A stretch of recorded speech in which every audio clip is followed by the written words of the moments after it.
presidente Pedro Pablo Kuczynski dijo hoy no saber nada sobre la presunta injerencia de Nadine Heredia en el Ministerio de Economía durante el gobierno anterior, de la que habló ayer el actual titular de ese sector, Alfredo Thorne. En su cuenta de Facebook, sin embargo, Thorne dijo hoy solo tener sospechas sobre las reuniones que mencionó anoche. Por su parte, el ex viceministro de Economía, Enzo De Filippi, negó haberse reunido con la esposa del expresidente Humala y se declaró indignado por lo dicho. Entre tanto, según la presidenta del Congreso, Luz Salgado, Alfredo Thorne corroboró algo que solo era una sospecha. La Contraloría está empezando a acusar a diestra y siniestra. Su papel es el de controlar que los gastos sean hechos de acuerdo a ley y al presupuesto, no es parar los proyectos. Esto es lo que dijo el presidente Pedro Pablo Kuczynski al comentar las observaciones de esta institución, que esta institución ha hecho de algunas obras como la línea 2 del metro, recientemente anunciadas. Mientras el jefe de Estado advirtió que luchará contra esa traba. El contralor Edgar Alarcón aseveró que su labor es de prevención y que continuará con ella. El ministro del Interior, Carlos Basombrío, se refirió hoy a un plan para los primeros 100 días de gobierno elaborado con el fin de ir avanzando hacia una situación en la que el Mininter, la Policía Nacional, Migraciones y todas las instituciones comprendidas en su sector puedan responder a las necesidades de la población en materia de seguridad ciudadana. Basombrío, que asistió hoy a la Comisión de Defensa del Congreso, puntualizó que a diferencia de lo que se dijo algún día, la inseguridad es real, con un abandono de las calles por las fuerzas del orden. La bancada fujimorista presentó 41 proyectos de ley, entre los que se cuenta el que propone construir penales a más de 4.000 metros de altura, en línea con lo sugerido por Keiko Fujimori durante la campaña. Así lo indicó el congresista Héctor Becerril, autor de esa propuesta denominada Cárceles 4.000. Nosotros podemos poner el marco legal con el que el gobierno tranquilamente podría llevar a cabo esas cárceles, anotó el parlamentario. Y para estar informado las 24 horas del día, ya sabe usted que tiene que visitarnos en nuestra página web www.canaln.pe.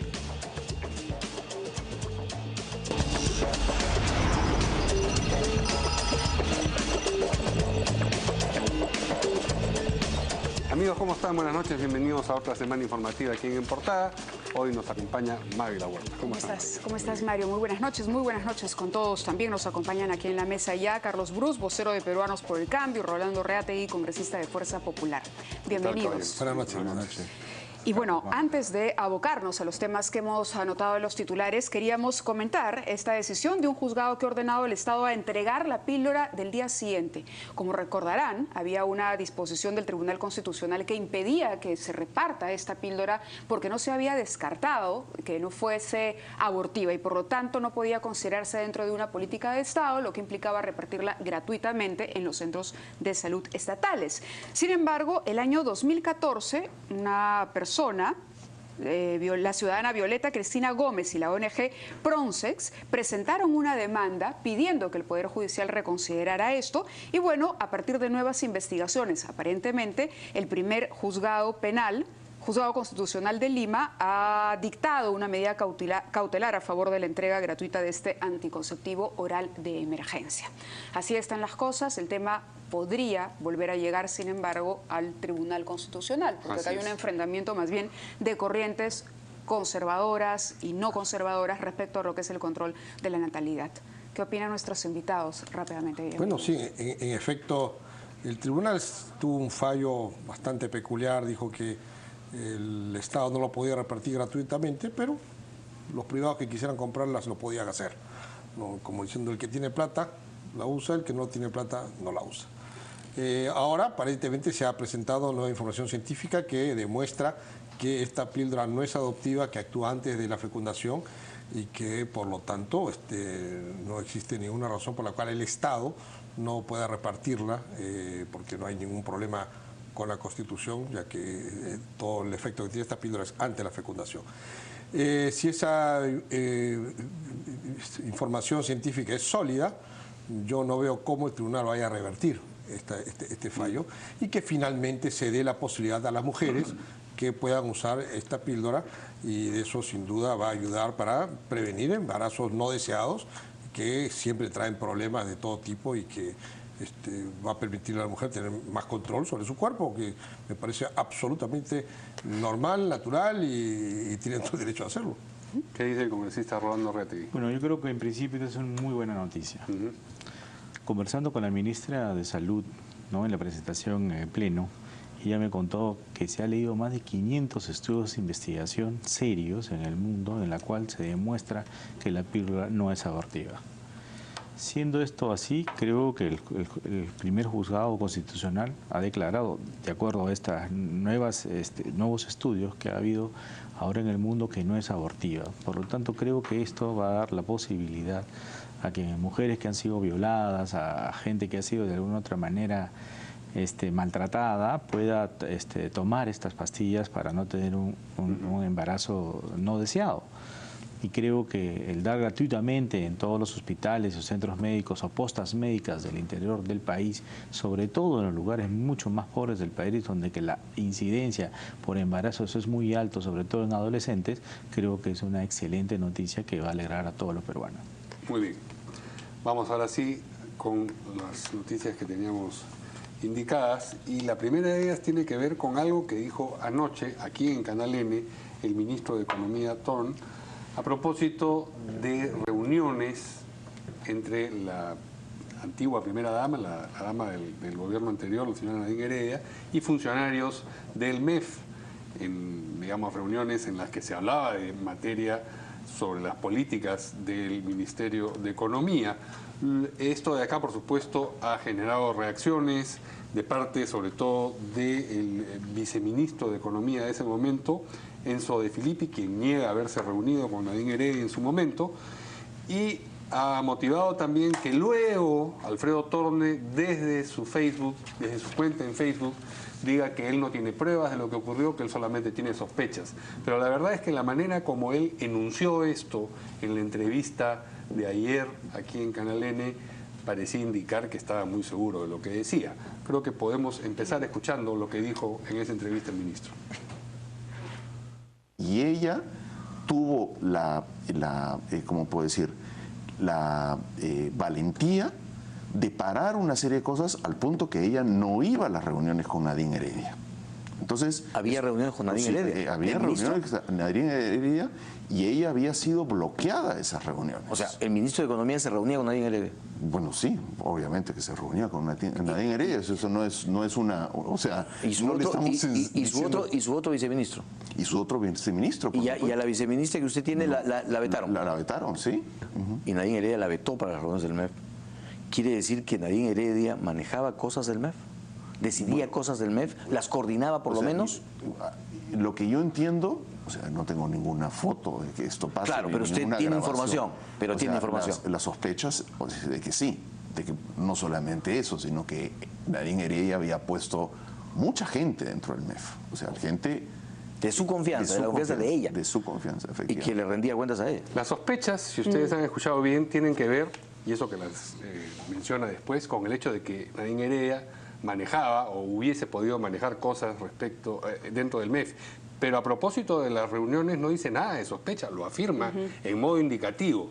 Ahora que después trate de rebobinar y decir que no tiene, digamos, las pruebas sobre el asunto, es un problema distinto y hay que creerle, pero de hecho ha creado un pequeño problema político. Lo bueno del congresista Bruce es que a propósito de todos estos problemas que se derivan de los dichos, ¿no? Dice, pero Pablo, el presidente dice que un poquito de contrabando no le pruebe y se ríe el congresista. Cada vez que vengo me toca traducir. Pero además no nos olvidemos lo siguiente.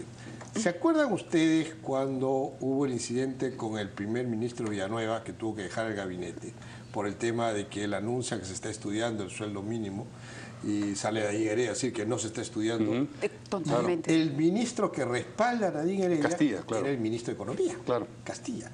Porque se sabía que en este reparto de funciones entre el presidente y la primera dama, el Ministerio de Economía era uno de los ministerios que estaba bajo el ámbito... Uno de los favoritos. Era uno de los ministerios que controlaba, supervisaba la primera dama, y no el presidente, que no entendía mucho estas cosas de economía. Entonces, eso era una realidad, es vox populi. Nos falta la prueba. Porque apenas tengamos la prueba, inmediatamente se configura un delito de usurpación de funciones. Yo no puedo ser elegido congresista y que mi hijo sea el que presenta los proyectos de ley. ¿Pero era responsable de parte del ministro de Economía decirlo antes de tener la prueba en la mano? Yo creo que debió tener las pruebas primero, ¿no? Ajá. Sí, porque Sí, perdón. Enrique Castillo está peor que la bancada de Fuerza Popular. El día del voto de confianza está con la presión a tope y evidentemente él sigue y sigue hablando porque, como ustedes dicen, era algo sabido, pero lo que se ha cuestionado es eso, ¿no? Es justamente el tema de la data y de la prueba, digamos, exacta. Y creo que ha venido de parte del propio gobierno, pero que nuestro segundo invitado nos diga lo que piensa. Yo creo que más bien Torre tiene razón. No es es una locura habernos dejado más de 20.000 millones de soles de déficit fiscal. Ese es un crimen. O sea, obras comprometidas por 28.000 millones de soles. Pero eso tiene que ver con un manejo del sector. No sé si con Nadine Heredia. No, pues, pero ¿te acuerdas también del premier cateriano, donde que se le escuchó en una grabación telefónica que decía, bueno, que Nadine tiene que dar luz verde? En ese momento era ministro de Defensa. Claro, no ministro de era Defensa, ¿no? también, Sí. ministro de Defensa. Quiere decir que Nadine se metía en todo. Entonces, y se refería a un procedimiento de compras. Procedimiento de compras, ¿no? Sí. No sé si de armas, pero de compras seguramente, de computadoras, yo no sé. Pero ojo, o sea, tantas cosas juntas, yo creo que no son sospechas. Ya es una realidad. Y lo que dijo Torne es cierto, porque han dado obras a dedo. Han dado obras y han comprometido presupuestos y sobre todo han hecho trizas de la parte del presupuesto de la República, porque fíjate, en el presupuesto de la República toda transferencia tenía que ser evaluado por el gobierno. Ellos dentro del proyecto de ley de hace 2 años atrás han puesto una norma que las transferencias solo serán por decreto supremo. Eso quiere decir que puenteaban al Congreso del control político. No, esa norma se venció este julio. Espero que no le den la misma norma para puentear el control político. Por lo tanto, ¿de quién vino esto? Cuando entró el exministro Alonso Segura, ahí Nadine tenía pues el manejo ya de todo el aparato del Estado. Entonces, por lo tanto, lo que dijo el Torne, más bien hay que alentarle que sea más valiente, para que diga todo de una vez. Pero, entonces, de esa manera nos curamos todos en salud. Congresista, siendo abogado del diablo, si una acumulación de sospechas hiciera a alguien culpable, ¿cómo tendríamos que tratar eso en el caso Fujimori? Donde la queja habitual es, no, pero tienen sospechas. Perdón, pero sí. Fujimori fue juzgado, o sea que tú... Sí, no, pero... O sea, ya está juzgado. ¿Qué No, más pero por ejemplo, a propósito del caso de los diarios Chicha, pero igual ha sido la defensa que han hecho de una serie de cosas y han dicho que cómo se puede llegar a una conclusión sobre la base de sospechas. Entonces, yo entiendo que hay un salto lógico, pero si hay un salto lógico en ese caso, también tendría que haberlo en ¿o no? Bueno, yo creo que sí. Pero la realidad es pues muy dura, ¿no? Las cifras no son una mentira ni una sospecha. No, las cifras globales del estado de la economía, ninguna. Ahora, al ser cifras concretas, reales, entonces, ¿qué sospecha podemos tener? Y eso es un manejo desleal que dejó, de parte de la en cualquier economía. caso, y siendo muy buena onda con el gobierno anterior, mucho que esperar, ¿no? O sea, dejó mucho que esperar. Pero la pregunta iría para el congresista Bruce. Si lo que dice Alfredo Torne es cierto, ¿por qué hoy el señor Zavala dice, no sabía, hablaré con Alfredo? ¿Por qué el presidente Kuczynski dice, yo no sé de eso? Alfredo lo explicará. Entonces, queda la sensación hoy de un ministro de Economía solo y que parecería haberse lanzado sin tener los elementos para... De repente Carlos puede traducir eso, ¿no? O sea, lo que no hay es la prueba, ¿no? Hay todos los indicios, todos sabemos, es Vox Populi, todo indica que así es, la primera dama estaba metida en Palacio todo el día y no precisamente repartiendo muletas ni cosas parecidas, estaba metida haciendo políticas públicas. Lo que no tenemos todavía es las pruebas. Esa prueba. Ahora, lo que sí quiero señalar es que las palabras de Torne primero demuestran de que no tenemos ninguna alianza con el humanismo. Inclusive yo en el Congreso, que fui el tercer orador, señalé que habíamos, en el gobierno de Toledo, el país había mejorado, en el gobierno de García había mejorado, y en el gobierno de Humala no hemos mejorado. Hemos empeorado, él ha dejado el país peor de como lo recibió. Entonces, no existe tal alianza. Lo que hay que hacer es buscar las pruebas y presentarlas cuando estas se tengan, ¿no? Vamos a ver los bytes en los que el primer ministro y el presidente dicen que será el ministro de Economía el que explique, o que ellos no estaban enterados de lo que el ministro de Economía ha mencionado. ¿Público? A ver, yo también me he enterado de esa información. Yo, como presidencia del Consejo de Ministros, no tenía esa información y conversaré con el ministro de Economía para tener más detalle y sobre eso tomar las decisiones. ¿Se va a realizar alguna auditoría? ¿Qué le parece lo que ha dicho Alfredo Thorne sobre lo que ha encontrado, las cifras que ha encontrado en el Ministerio de Economía y Finanzas? Estamos en directo para TV+. Ya, eso lo comentará Alfredo. Pero yo creo que el Perú económicamente anda bien y vamos a salir bien parados. ¿Me preocupa que Nadine Heredia haya puesto gente? Mire, eso... Bueno, y se ha sumado también la vicepresidenta y congresista, ¿no? Mercedes Arauz. Thorne tendrá que explicar lo dicho. Entonces, ya haciendo un análisis a nivel político, digamos, no está, y aún cuando el congresista Arate dice que esto es muy bueno, siendo un congresista de Fuerza Popular, este ánimo de que el Congreso se pare y haga todo deslinde con lo anterior, no hay un exceso de repente de entusiasmo o más bien irresponsabilidad por parte del ministro de haber hecho esta acusación sin las pruebas previas. Lo que hay es un intento de separar a aquellos funcionarios que se sabe que no se dejaban mangonear por la primera dama, que no eran parte de ese séquito de adictos a la señora Nadine Heredia, que los tenía en el Congreso también. Habían congresistas del nacionalismo que se sabía que eran nadinistas, ¿no? Y que respondían a Twitter de Nadine o WhatsApp de Nadine para tomar decisiones. Y claro, Alfredo Thorne lo que ha hecho es tratar de separar a esos funcionarios que se sabe, se sabía, se conoce. Ya están separados. Ya los ha separado del Ministerio de Economía y se ha quedado con aquellos que mantuvieron su independencia profesional. Ahora, no hay pruebas, no las hay.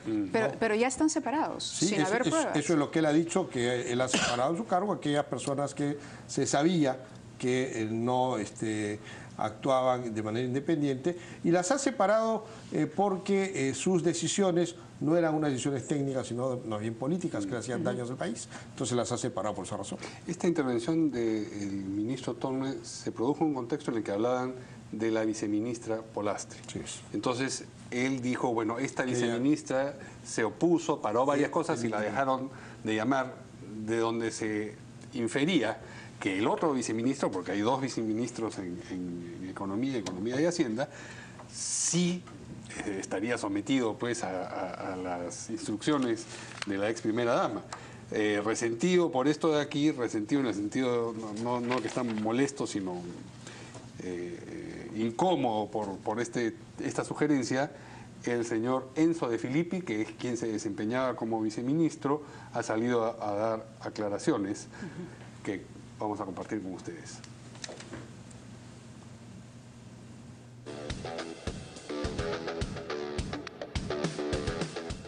Indignación. Estoy realmente indignado. Eso es completamente falso. O sea, es completamente falso. ¿Cómo alguien puede afirmar algo basado en rumores? Él no trabajaba allí. ¿Cómo es posible que el ministro de Economía opine sobre rumores? Yo no me he reunido con la señora Nadine Heredia. No me he reunido con ella. Yo despachaba muy pocas veces con el presidente, que era cuando el ministro estaba de viaje, con el presidente. Bueno, y a efecto de todo esto de aquí, en su cuenta de Facebook, el ministro Thorne ha escrito lo siguiente, para tener ya la figura redonda.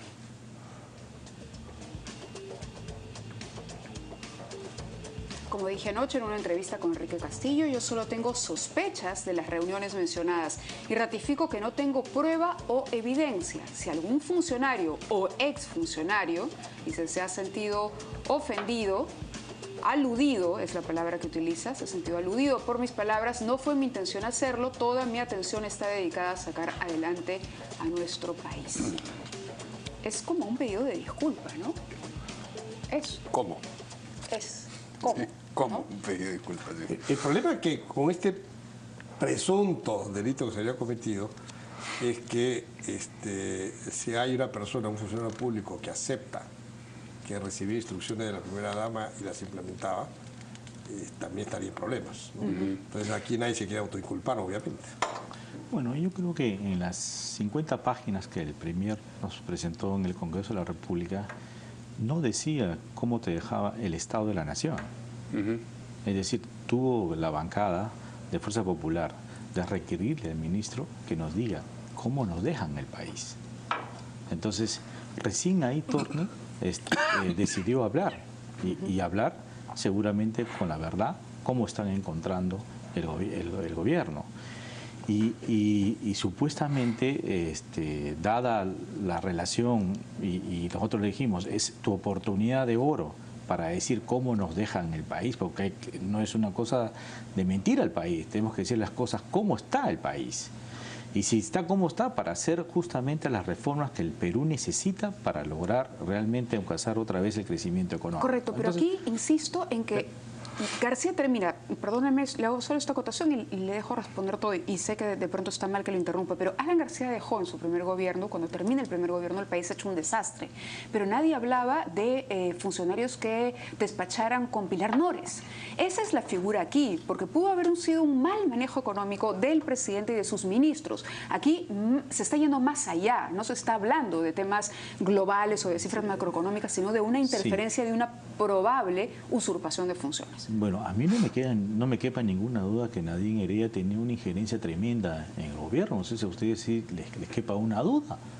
A todas luces es en todas las interferencias que ella hacía en el gobierno del presidente Ollantumala, ella tomaba las decisiones. Entonces yo no sé cuál es la razón ahora que se sorprenda por una noticia o unas palabras de un premier que quiere hacer, o un ministro de Economía que quiere hacer las cosas bien. Pero realmente ella, yo estoy hablando por Rolando Rete, no por Fuerza Popular. Sí. ¿Ya? Entonces, creo que acá más bien tenemos que hacer, el Congreso tiene que investigar estos hechos, porque estos hechos son realmente una usurpación que no debe haberse dado y por lo tanto aquí hay responsabilidades y dentro de estas responsabilidades nosotros tenemos que actuar y hacer el control político para que esto no suceda otra vez.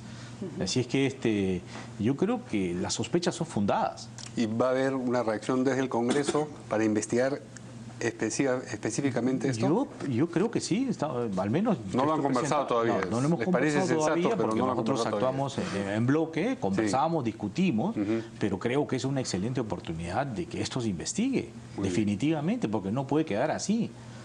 O sea, no queda tan fácil que alguien que no ha sido elegido por el pueblo peruano tome decisiones, ¿no? Y el marido, señor. No, pues, así no son las cosas. Bien, vamos a una primera pausa y regresamos luego con lo que ha dicho el presidente Kuczynski sobre la Contraloría y el Contralor.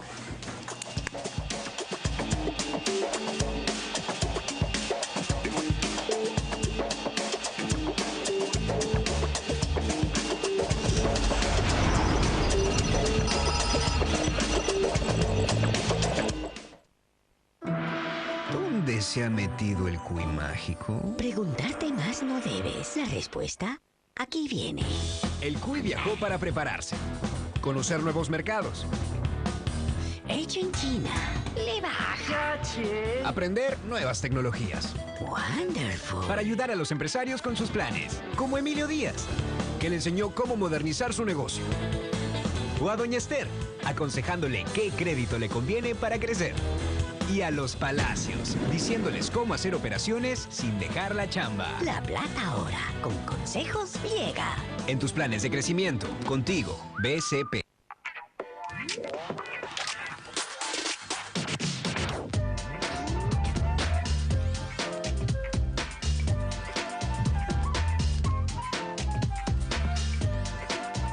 Cuando perteneces al Club de Suscriptores del Comercio, recibes más que la mejor información. Recibe los mejores descuentos en restaurantes, entretenimiento, viajes y más. Úsalo las veces que quieras y con cualquier medio de pago. Suscríbete llamando al 311-5100. Estar bien informado trae muchos beneficios.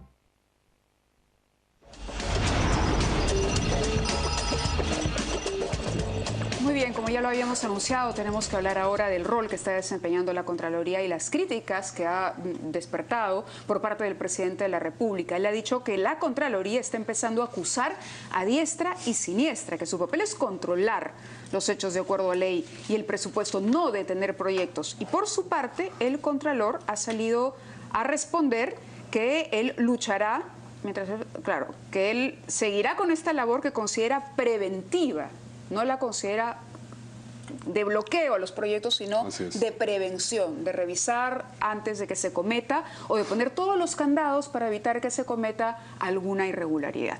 Entonces hay como dos posiciones, una que pretende agilizar los trámites y otro que parece más bien crear... Dos interpretaciones de los mismos hechos, digamos, ¿no? Exacto, o sea, mientras que algunas personas del gobierno entienden que esto está bloqueando los proyectos, el Contralor dice que él solamente se anticipa y enciende alarmas antes de que se produzcan los problemas. Vamos a escuchar efectivamente lo que ha dicho el Contralor y lo que ha dicho la congresista Mercedes Arauz sobre el particular. Usa usted de tener bastante protagonismo y de que busca paralizar las obras.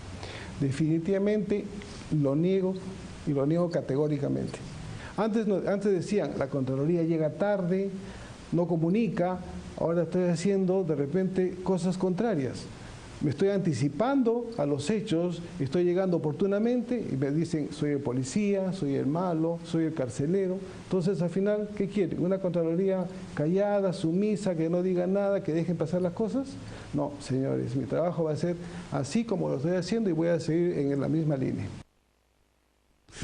Yo creo que el Contralor tiene que ser, a veces ha habido un exceso de la participación del Contralor en tomar intervenciones en medidas de política sin saber de por qué se toman las decisiones de política sobre política, en particular, digamos, si tomamos una acción A o B o Z.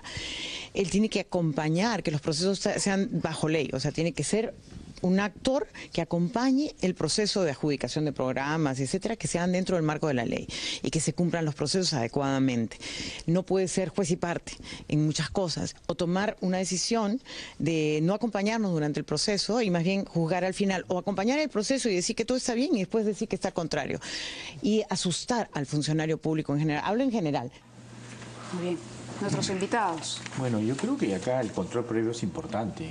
No nos olvidemos que el que ganó el tramo 2 del metro es 5.000 millones de dólares. Un solo postor. La inversión que están haciendo en Talara, en la refinería, 3.000 millones de dólares. El gasoducto del sur, otro, más de 3.000 millones adicionales. Entonces, obviamente que tiene que haber un control previo. No es que están parando la inversión. Es que yo creo que es la plata de todos los peruanos y por lo tanto creemos que debe existir un mínimo control para que las cosas vayan de la mejor manera, porque después de consumarse cosas que no están bien, es bastante difícil poder investigar y se pasan años en la justicia hasta que se encuentren un resultado. Por eso creo que no está mal que la Contraloría General de la República pueda hacer un control previo. No creo que sea un metiche y que vaya a decir, ¿sabes qué? No, para esto, no, está bien. Lo que seguramente está diciendo es, lo que mira, le corresponde por ley al Contralor. Es por ley, por supuesto. En las municipalidades, en los gobiernos regionales también se hace control previo. En los ministerios también se hace control previo. O sea que no nos resulta esto una noticia nueva. Es parte de lo que tiene en el formato el control interno y de la Contraloría General de la República, dentro de la ley incluso. Por lo tanto, acá creo que está bien lo que está haciendo el controlador. Yo creo que son demasiados millones de dólares que les cuestan a todos los peruanos. No, está muy bien efectivamente que el Contralor revise. El problema es la forma y las conclusiones a las que llegan. Por ejemplo, en el caso de la línea 2 del metro, han acusado de corrupción a 23 funcionarios públicos. O sea, 23 fulanos se pusieron de acuerdo para hacer algo ilegal. Eso no es posible. Entonces, ese es el exceso al que creo que se está llegando. Bueno, ¿ya denunciaron? Porque el control previo No, el control previo no es para denunciar. Bueno, sí ha denunciado 23. Ya, pero sería un exceso. Sí, pues, porque el control previo dice es que el vaso que estás fabricando, el proceso está mal, esto, pero no acusa. Sí, no. Te dice, ¿sabes qué? Oye, lo que estás haciendo está mal. No, en este caso ya está acusado 23 funcionarios. Pero eso sería un exceso. Lo que pasa es que de 34, 37 kilómetros que tiene la línea 2, no me acuerdo, 30 y tantos kilómetros es, alguien, que ese es el que hay que investigar, tomó la decisión de que 4 kilómetros querían hacerlo lo más rápido, que era para que Humala inaugurara esos 4 kilómetros antes de cada proyecto. Entonces, como no habían llegado las tuneladoras, esas 4 kilómetros los hicieron con el sistema tradicional, de excavar, ¿no?, para que esos 4 kilómetros funcionen. Entonces el Contralor dice, ahí ha habido un sobrecosto por un capricho, y además el Estado va a tener que pagar subsidios, como cerca de 150 millones de dólares, porque en ese tramo no va a haber el tráfico que se preveía, y de acuerdo al contrato, cuando no hay el tráfico que se prevé, el Estado subsidia. Y de eso son responsables 23 funcionarios públicos. Ese es el problema, ¿no? Puede haber señalado el problema, pero no puede haber 23 personas coludidas para un supuesto acto. Claro, puede haber un señalamiento de la irregularidad. Así es. Pero dejar que la institución encargada, primero a través de los organismos pertinentes, ejerza el control. Y empieza por arriba, porque obviamente esa decisión de hacer esos 4 kilómetros primero con un sistema que no es usando la tuneladora, la tiene que haber tomado alguien de arriba, no los funcionarios que están Sí, pero hay una cosa, cuando la Contraloría encuentra un hallazgo, él tiene que demostrar el hallazgo, y el funcionario tiene que hacer las observaciones o el hallazgo que ha encontrado la Contraloría, porque esto significa que debe haber un debido proceso. Por lo tanto, no es que te denuncia así nomás, tiene que haber un procedimiento, y ese procedimiento se tiene que cumplir, no puedes tú ir por encima de la ley. Por lo tanto, me parece muy raro que haya 23 funcionarios ya denunciados. Bueno, son funcionarios que la Contraloría se ha encontrado responsabilidad, en los cuales no está el ministro. Ahora, ¿qué puede haber detrás de esto? Es que la Contraloría es así, la Contraloría encuentra una irregularidad y dispara todo lo que se mueve alrededor, ¿no?, para ver a quién le da. ¿A quién le da? Es así. Entonces, eso es lo que hace daño, porque ahora ninguno de esos funcionarios ahora te va a firmar un solo papel para echar a andar la línea 2, que es uno de los proyectos que están trabados. No por ese motivo, están trabados por otras cosas. Y que en efecto, sí, ahora, que la Contraloría no está equivocada cuando dice que hubo una irregularidad, por cierto, por el capricho de hacer 4 kilómetros, se va a incurrir en unos mayores gastos. Eso fue, efectivamente, alguien tomó una decisión ahí, y probablemente fue a alto nivel. Los funcionarios que están abajo cumplieron órdenes. Ahí hay una irregularidad. Eso sí está claro y ahí estoy de acuerdo con el Contralor. Pero de ahí decir que hay otros 23 funcionarios ahí de mando medio que son los responsables, ahí está el exceso. ¿Y en el caso de la compra de los patrulleros también considera que hay exceso? Ahí se ve que hay irregularidades, ¿no? Sí. Y tendrá que investigarse quién tuvo la responsabilidad. Hay una carta muy rara del ex ministro diciéndole a la Cancillería, oye, pídeme cotización de este país, ¿no?, que es Corea, que tiene una empresa que es Cotra, que es como decir PromPerú, de la que promueve exportaciones de Corea. Entonces, basta que el proveedor le diga a Cotra, oye, te va a llegar un pedido de Perú, esa me la pasas a mí porque yo estoy consiguiendo esa orden, yo soy el que cotizo. Entonces, parece una cosa bien amarrada, ¿no? Además, eso de compra de gobierno a gobierno, Corea no fabrica, el gobierno de Corea no fabrica carros, claro, por Dios.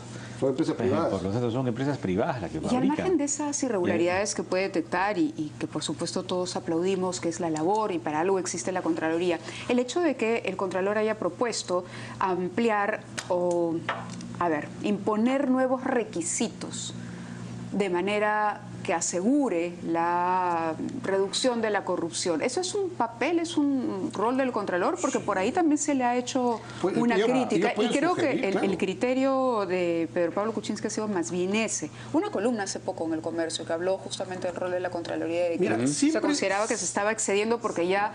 Siempre se ha hablado. Cuando el gobierno pretende desburocratizar, aparece este señor que quiere... Por ejemplo, siempre se ha hablado en las grandes licitaciones. Un editorial. Diciendo, que participe la Contraloría en el proceso de licitación, para que después al final no haya problemas. Y cada paso, si algo está haciéndose mal, se rectifica en el momento. La Contraloría te dice, yo participo en el proceso, pero dejo a salvo mi responsabilidad y si al final veo algo malo, denuncio todo el proceso también. Entonces, ¿para qué ayudas? Entonces, ahí la Contraloría tiene una actitud mucho más proactiva para que el funcionario público se vea que no va a tener problema después si tiene la Contraloría al costado, acompañándolo en cada uno de los procesos y un poco dándole visto bueno, cosa que al final ese proceso ya está santificado, ¿no? Pero si después la Contraloría dice, yo te acompaño, pero al final si encuentro algo irregular, igual denuncio todo lo anterior. Entonces, ¿para qué me acompañas? Entonces, ahí es donde queremos una Contraloría mucho más proactiva. No queremos que desaparezca sin la Contraloría. La Contraloría es la primera muralla de defensa contra la corrupción que hay. Después viene la Fiscalía, después viene el Poder Judicial. Pero que queremos una Contraloría más proactiva que destrabe. Estamos, fíjese, el presupuesto, la inversión pública ha caído en casi 5%, menos 5% el último año. La inversión privada, menos 7%. O sea, el país se está paralizando y necesitamos sistemas de control que acompañen la inversión pública, no que la paralicen. Bien, vamos a una nueva pausa y luego vamos a regresar con varias declaraciones del ministro del Interior, Carlos Basombrío, que hoy día acudió a la Comisión de Defensa del Congreso.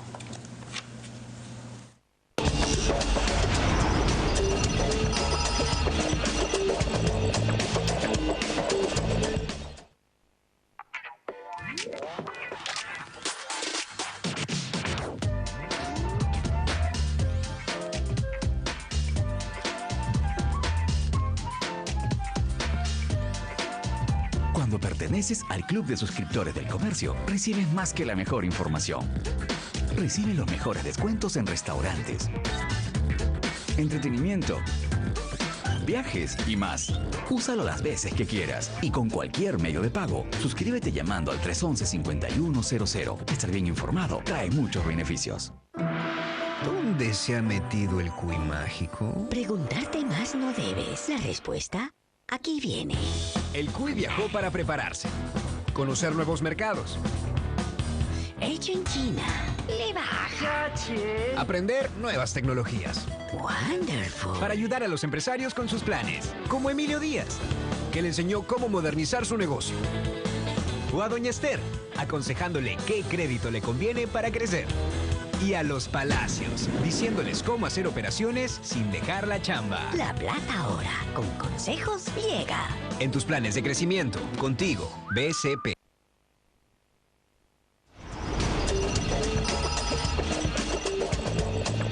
Muy bien, continuamos aquí en Portada y nos toca hablar ahora del ministro del Interior, Carlos Basombrío. Él se ha referido hoy a un plan para los primeros 100 días de gobierno. Hubo la presentación del gabinete la semana pasada por el voto de confianza.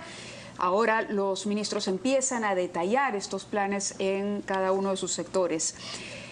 Él habla de la Policía Nacional, de migraciones, instituciones comprendidas en su sector que puedan responder a las necesidades, en fin, de hacer una refundación o una reforma importante, que es algo que se ha venido anunciando al comienzo de otros gobiernos también, pero que lamentablemente nunca se ha dado el caso. Y también ha hecho un deslinde o le ha mandado una chiquita al gobierno anterior cuando dice: algún día se dijo que la inseguridad no era real, ¿no? Pero es evidente que hoy esto es cierto, la inseguridad es real, con abandono de las calles por parte de las fuerzas del orden. Es decir, no es una percepción, como en su momento dijo un ministro del gobierno anterior, sino es una situación real y que no estamos aparentemente en capacidad de poder enfrentar prontamente, al menos.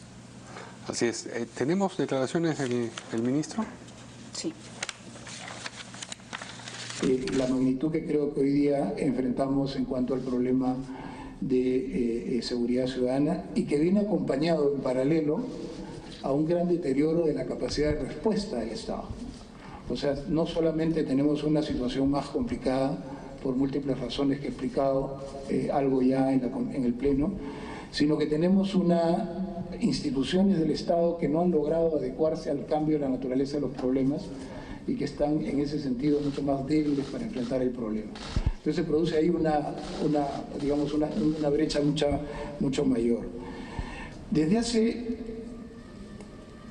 varios años el Perú es el país de América Latina que tiene tasas más altas de victimización de toda América Latina. Y ustedes saben que América Latina es la región del mundo. Ahora, 100 días se pasan volando, ya pasaron 25. En algún momento de noviembre, no sé, alrededor del 10 de noviembre, más o menos deben cumplirse los 100 días, de manera que es apremiante la cosa. Sin duda, ¿no? El ministro de la Sombría, quizás el ministro más apremiado. Más presión va a tener en dar resultados rápidos, que todos sabemos que es difícil de tener éxito tan rápido, pero la ciudadanía sí lo reclama, así que hay que afrontarlo. Y él está tomando ya algunas acciones inmediatas, el tema de ampliar todo este sistema de recompensas, el reinstaurar el patrullaje conjunto de la policía con el serenazgo, por ejemplo, ponerle GPS a todos los patrulleros para saber qué están haciendo, ¿no? Poner 500 detectives más en investigación, en fin, él anunció una serie de acciones rápidas. Mientras tanto se toma la estrategia de mediano plazo. Estas acciones rápidas deben dar algún resultado, pero obviamente no van a ser la solución. Aquí lo que ha pasado es que la delincuencia ha avanzado en tecnología y en modus operandi y la policía se quedó rezagada. Cada compra que hace la policía, un problemón. Hay tanto allá los portapatrulleros en un depósito en la aduana de Callao que nunca lo pudieron sacar, y ahora sacarlos cuesta más caro que el valor de los portatropas. Entonces eso es terrible, que hasta ahora los policías no pueden tener un sistema de comunicación, el famoso Tetra ese que iban a comprar, y resulta que había sido un desastre la compra y nunca se pudo concretar. Tenemos la única policía en Sudamérica, creo que no tiene una forma de comunicarse entre ellos. Entonces ahí nos hemos quedado, y creo que los primeros pasos que está dando el ministro de Sombría me parecen muy adecuados. Tiene un diagnóstico muy claro de lo que hay que hacer, y todos queremos que le vaya bien, no solo por intereses políticos, sino con padres de familia. No queremos que le pase nada a nadie, a ninguno de nuestros hijos. ¿Qué dice el congresista Rettig? Bueno, yo creo que él está haciendo un poco de mea culpa, porque él fue viceministro del Interior. Pero eso fue hace 12 años. Hace 12 años, pero desde hace 12 años la policía viene cambiando también radicalmente, pero no hacia mejor, sino hacia peor. Entonces esto, obviamente que las medidas que has nombrado, o que ha nombrado el ministro, también se aplicaron en los años que pasaron. Entonces, por lo tanto, tampoco han dado resultados. Creo que debe ir acompañado de unas medidas mucho más drásticas, de reformas total de la policía. Pueden haber policías buenos como malos, pero si no hay una reforma concreta dentro de la policía, del Ministerio del Interior, que todas estas medidas pueden fracasar. Ya hay algunas novedades, sí, pero el resto es casi lo mismo. Entonces tenemos que ir a decir, bueno, señor ministro, no solamente son generalidades, porque también hemos querido escuchar hoy día cuál es el estado real, cuáles son los cambios importantes que van a hacer dentro de un sector que tiene que moverse ya a la velocidad del rayo, porque de lo contrario los 100 días se pasan volando. Y nosotros y la gente, la sensación de que vivimos en una inseguridad bárbara, no solamente en Lima metropolitana, sino en todas las zonas del país. Entonces tiene que haber una apuesta por parte del ministro, que ya conoce el sector y que tiene que ser un poquito más agresivo. Me parece que es muy tímido lo que ha ofrecido hasta ahora. Me parece que está siendo de embajador. Y de embajador no vas a solucionar los problemas, tiene que ser muy duro. No te queda otra opción. Y al ser muy duro no quiero decir que va a violar todos los principios, derechos y una serie de cosas, sino todo lo contrario, poner orden. Si no pones orden, creo que no vas a surtir efecto, porque ya se ha visto, ¿no? Muchas de las cosas, el patrullaje con los serenos, claro, buenos deseos y no han funcionado. Suena porque muy bien al oído. Pueden estar 100 días juntos, pasan los 100 días y no más. Claro, tiene que haber un conocimiento y un conocimiento en campo. Yo quería preguntarle al congresista Bruce, la salida de estos dos asesores, ¿no? Del exministro Hernani y del general Montoya, que formaron parte del plan de gobierno, que participaron y colaboraron con el señor Gino Costa en el plan de gobierno en materia de seguridad de Peruanos por el Cambio. Hoy no están más. Se han retirado. ¿No es una mala decisión del ministro del Interior? No, porque son personas que pensaron que ser asesor era influir para colocar personas en el Ministerio del Interior, y eso no es el caso. Ahora, el ministro de la Sombría ha dicho, primero, que son las acciones que se van a tomar inmediatamente, ya, lo que se puede tomar hoy día. Pero hay acciones de mediano plazo y de largo plazo. Entre ellas, tener interconectadas a todas las comisarías ya pronto, ¿no? que es algo que el cual no se tiene. De una vez adquirir un sistema de comunicaciones para toda la Policía Nacional. Mantener el equipamiento de la policía al día. Hasta ahora la policía no tiene armas no letales. Entonces, para hacer un desalojo, que es una cosa tan doméstica, van con fusiles y hemos visto cómo en una operación mataron a un fulano que simplemente está exponiéndose innecesariamente. Así es, ¿no? Entonces, todo eso hay que hacer y lo dramático es que en los últimos años, y él mismo lo ha dicho, como nunca el Ministerio del Interior tenía la plata del mundo para hacer todas estas cosas, y año a año devolvían la plata porque se le caían procesos acusados por corrupción o mal hechos. Ya hemos hablado de los portatropas, ya hemos hablado del sistema de comunicación de la policía. Creo que en este año vamos al 10% de los proyectos de inversión que tienen ellos que invertir. Imagínate. El sector más álgido para todos nosotros y no gasta la plata que se le asigna. Entonces ahí tiene que haber primero honestidad, porque por alguna razón siempre las adquisiciones del Ministerio del Interior terminan cuestionadas, pero de 3 compras, 4 terminan cuestionadas. Es terrible. Es que se asocia a los pocos resultados. Entonces uno ve pocos resultados y sin embargo ve compras importantes y uno dice, oye, ¿para qué? Si los resultados no se condicen con la importancia de la compra. Y además que la compra, por obvias razones, resulta cuestionada. Ya hemos visto los patrulleros que tienen buenas razones. Hay empresas que ensamblan patrulleros. La pregunta es, ¿por qué tenemos que comprar camionetas normales y adaptarlas para hacer patrulleros? La compra de patrulleros viene siendo un problema desde el segundo gobierno de Alan García. Empezó con esos problemas. Así es. Eso y las bombas lacrimógenas, recuerdo. Así es, ¿no? Y en este caso, entonces, el tema de los portatropas también es terrible. De repente pueden lanzar una medida, ¿sabes qué? La policía, el Ministerio del Interior no compra nada, que compre todo el MEF. De repente es más rápido. Habría que ver, yo creo que hay... De repente, por eso hay cuestiones que uno tiene que ir... Un ministro del Interior honesto y que tiene claro lo que hay que hacer, creo que ahí las cosas van a salir bien. Yo creo que ese ministerio ha tenido muchos intereses alrededor y cada compra ha sido muy dudosa, muy manoseada. Y además después nos vienen con unos cuentos de que te compre el gobierno. ¿Qué gobierno? Corea todo se maneja con empresas privadas y Corea decía a dedo, tú eres el ganador de esto y claro, a cambio de, no, ya no sigo hablando, sino ya no me van a invitar a los cócteles. Pero acá lo vamos a invitar siempre, se sigue hablando. Si lo he entendido bien, el problema con Hernani ha sido que quiso colocar gente en el ministerio. Eso es lo que Hernani es lo que, voy a repetir lo que el ministro ha declarado. Le dijo que el director general de policía tenía que ser un general del ex PIP, ¿no? Pero algún general, no dijo tiene que ser fulano de tal. Pero habló de un equipo grande, de una cantidad, era como de 20. Entonces el ministro le dijo, oye, eso es una decisión... Personas que lo acompañarían. Toma el ministro y el presidente. Claro.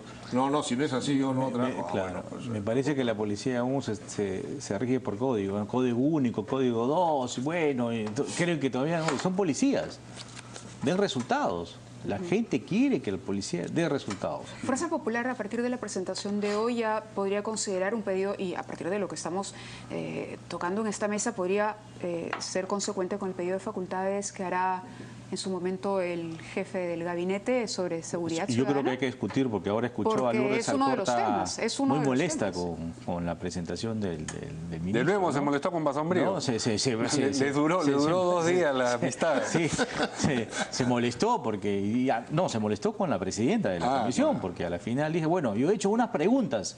Yo pensé que el ministro viene y va a responder las preguntas. ¿Quién preside la comisión de defensa?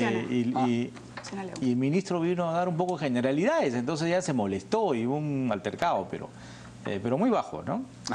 Comparado con los otros, poca cosa. Y yo creo que el ministro tiene, bueno, son pocos días, también son 25 días creo que están en el gobierno, para tener algo más concreto.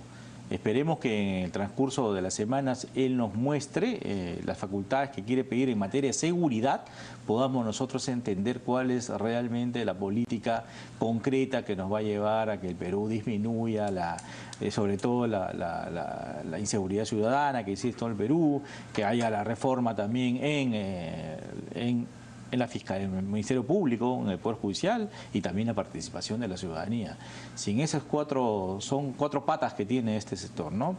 Policía, Fiscalía, Poder Judicial y ciudadanía. Lo más complicado parece ser el ámbito policial, estrictamente el policial. La Fiscalía también, ¿eh? Entonces, por lo tanto, pero si existe un criterio político de todos hacer fuerzas para lograr unánime para lograr que estos se den resultados rápidos, va a ser en beneficio no solamente de este gobierno, sino de todas las fuerzas políticas que están representadas en el Congreso, porque al final eso es lo que queremos, los peruanos queremos hoy.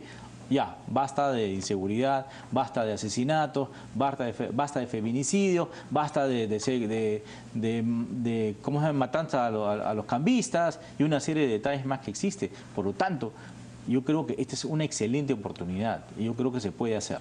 O sea, aprovechemos el buen momento de las relaciones.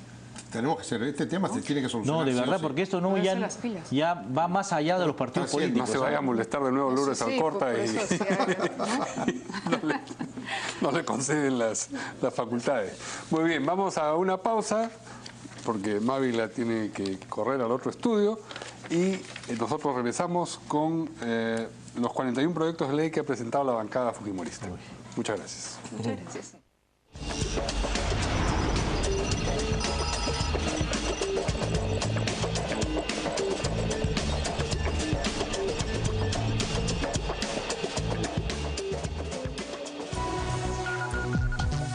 En Canal N te escuchamos y te ayudamos.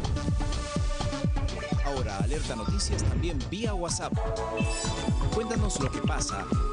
Envía tus correos y fotografías a nuestro WhatsApp 998-131-696.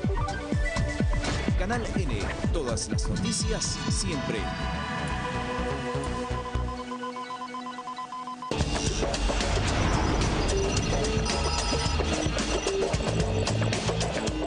Muy bien, la bancada fujimorista ha presentado ya 41 proyectos de ley, entre los que está el que propone construir penales a más de 4.000 metros de altura.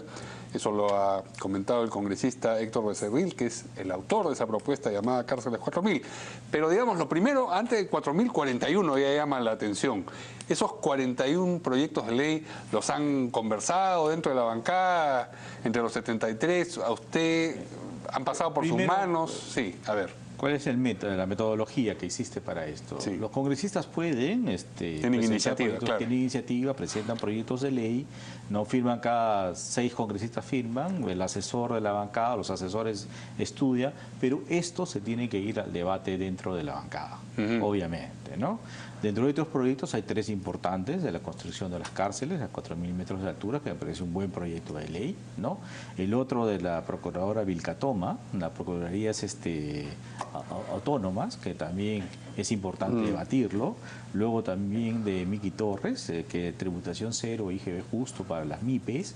Creo que es importante ese proyecto de ley también poder discutirlo. Otros proyectos que son más regionales que ha presentado la bancada. Pero están presentados al interior de la bancada. Cuando decimos presentar... Presentadas... O sea, al interior un congresista o 6 congresistas de Fuerza Popular lo han sometido a juicio de los otros congresistas de Fuerza Popular. De Fuerza Popular, sí, para presentar como proyecto de ley. El segundo paso todavía no ha ocurrido. Ese proyecto de ley tiene que ir, obviamente, a las comisiones del Congreso de la República. Sí. Pero nosotros también priorizamos los proyectos de leyes importantes, porque muchos de estos proyectos de ley, tanto presentados por Fuerza Popular o con las demás bancadas, pueden pasar o no. Sí, claro, pero la pregunta era ¿en qué punto del camino se encuentran estos 41 proyectos? ¿Están todavía sometidos a consideración del resto de la bancada? Están en esa atmósfera, digamos. Atmósfera, por supuesto. Ok, o sea, ustedes, por ejemplo, no tienen conocimiento todavía de esos proyectos. No, solamente lo que hemos visto en los periódicos, ¿no? No, claro, tienen conocimiento como la opinión pública en general, pero no han visto el texto. Uno de ellos, sobre el que ha llamado especialmente la atención y que además fue motivo de un intercambio durante uno de los debates presidenciales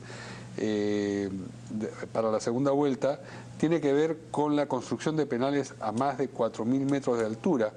Esta propuesta, que se llama Cárceles 4.000, la ha presentado es de autoría del congresista Héctor Becerril, ¿usted sabe cuántas cárceles están proponiendo construir por encima de 4.000 metros? Al menos 5.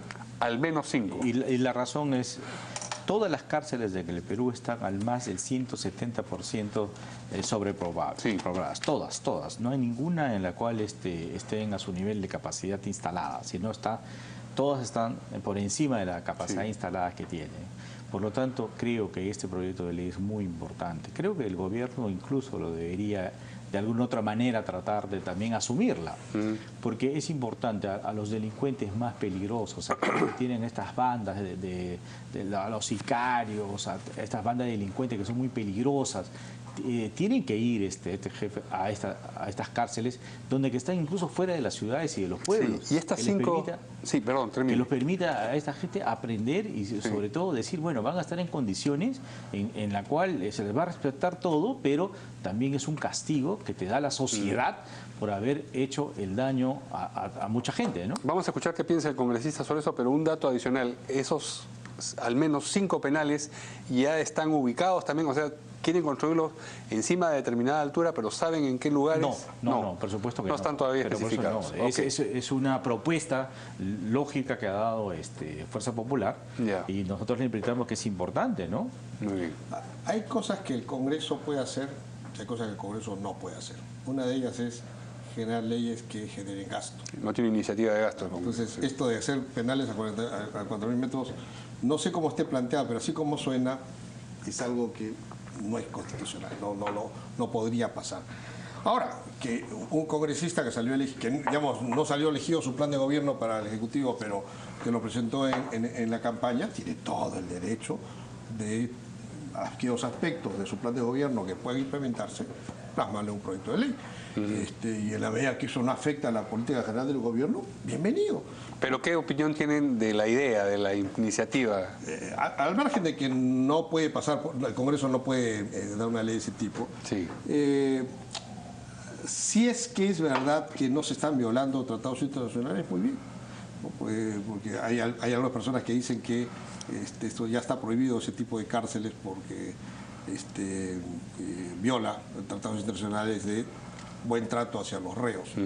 Pero la filosofía que así lo entiendo, de hacer cárceles en lugares muy alejados, donde no se puedan contactar por celulares para estar haciendo secuestros o cosas parecidas y que no tengan contacto con la población, me parece buena, me parece interesante. ¿No? Es cuestión de estudiarlo. Ahora también es un castigo para la familia, porque para ir a visitar al reo tienen que trasladarse a los 5.000 metros de altura. Por eso que he escuchado que hay tratados que te prohíben eso.